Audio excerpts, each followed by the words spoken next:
ପୂର୍ବରୁ ଲୋକମାନେ ମାଟି ହାଣ୍ଡିରେ ଖାଦ୍ୟ ପ୍ରସ୍ତୁତ କରୁଥିଲେ ବା ରୋଷେଇ କରୁଥିଲେ କାହିଁକି ନା ମାଟି ହାଣ୍ଡିରେ ପ୍ରସ୍ତୁତ ଖାଦ୍ୟ ଆମ ସ୍ୱାସ୍ଥ୍ୟ ପାଇଁ ଅତ୍ୟନ୍ତ ହିତକର ଅଟେ। କିନ୍ତୁ ପରବର୍ତ୍ତୀ ସମୟରେ ସମୟ ପରିବର୍ତ୍ତନ ସହିତ ହାଣ୍ଡିଶାଳରୁ ଏହି ମାଟି ହାଣ୍ଡି ହଜିଗଲା ଆଉ ମାଟି ହାଣ୍ଡିର ସ୍ଥାନ ନେଲା ତମ୍ବା, ଷ୍ଟିଲ୍, ଆଲୁମିନିୟମ ଧାତୁରେ ନିର୍ମିତ ରୋଷେଇ ସାମଗ୍ରୀ। ଯଦିଓ ମାଟି ହାଣ୍ଡି କିଣିବା ସମସ୍ତଙ୍କ ପାଇଁ ଅତି ସହଜ ଥିଲା ବା କମ୍ ଖର୍ଚ୍ଚରେ ମିଳିଯାଉଥିଲା, କିନ୍ତୁ ହାଣ୍ଡି ଧୋଇବା ବେଲେ ହାତ କଳା ହେବା, ସାମାନ୍ୟ ମାଡ଼ ହୋଇଗଲେ ହାଣ୍ଡି ଭାଙ୍ଗିଯିବାର ସମ୍ଭାବନା ବହୁତ ଅଧିକ ଥିଲା। ତେଣୁ ବିଶେଷ କରି ମହିଳାମାନେ ଏହାର ବିକଳ୍ପ ଖୋଜୁଥିଲେ। ତେଣୁ ଏବେ କଥା ଯଦି ଆମେ କହିବା, ସମସ୍ତେ ତମ୍ବା, ଷ୍ଟିଲ୍, ଆଲୁମିନିୟମ ବା ନନଷ୍ଟିକ୍ରେ ନିର୍ମିତ ରୋଷେଇ ସାମଗ୍ରୀରେ ରୋଷେଇ କରୁଛନ୍ତି।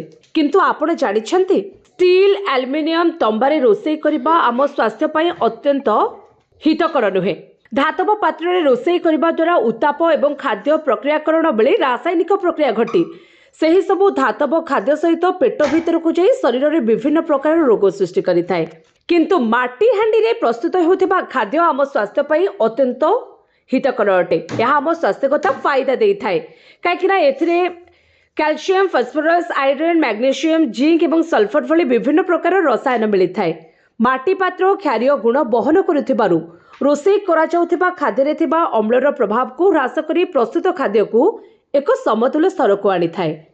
ଫଳରେ ସେହି ଖାଦ୍ୟ ଖାଇଲେ ପେଟରେ ବାୟୁ ସୃଷ୍ଟି ହେବାର ସମ୍ଭାବନା ନଥାଏ। ଖାଦ୍ୟ ସହଜରେ ହଜମ ହୋଇଯାଇଥାଏ ଏବଂ ମାଟି ହାଣ୍ଡିରେ ରୋଷେଇ କଲାବେଳେ ତେଲ ହାଣ୍ଡି ଟାଣି ନିଏ। ତେଣୁ ଅଧିକ ତେଲ ଶରୀର ମଧ୍ୟକୁ ଯାଇ ଦେହ ଖରାପ କରିବାର ସମ୍ଭାବନା ନଥାଏ।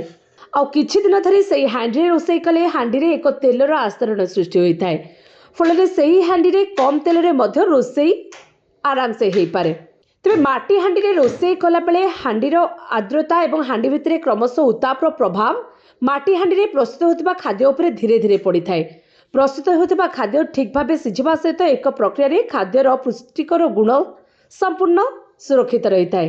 ସେଭଳି ଖରାଦିନେ ମାଟି ସୁରେଇ କିମ୍ବା ମାଠିଆରେ ପାଣି ରଖିଲେ ତାହା ଅଧିକ ଥଣ୍ଡା ରୁହେ ଏବଂ ସେହି ପାଣି ଆମ ସ୍ୱାସ୍ଥ୍ୟ ପାଇଁ ଅତ୍ୟନ୍ତ ସୁସ୍ଥକର ହୋଇଥାଏ ବା ହିତକର ହୋଇଥାଏ।